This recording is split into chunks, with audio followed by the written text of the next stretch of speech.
Closing arguments are now underway as the man accused of killing an Ashwaubenon man in the fall of 2021 takes a stand today in his own defense. Pedro Santiago-Marquez is accused of killing Jason Mendez-Ramos over a large drug debt. Mendez-Ramos' body was found in September of 2021, burned and left near the UW Green Bay campus, according to investigators. And on the stand, Santiago-Marquez denied killing Mendez-Ramos, but he did admit to owing him money for work. Prosecutors questioning him about why he couldn't remember the last time seeing Mendez-Ramos, someone he called a friend. And when police are investigating the death of your friend, a week later, you can't bother to remember specific details about the last time you saw him?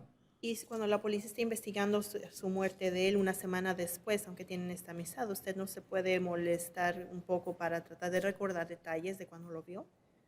Les dije los detalles más o menos que me recordaba en ese momento. I told him all the details that I could remember at that moment. And the defense has rested their case.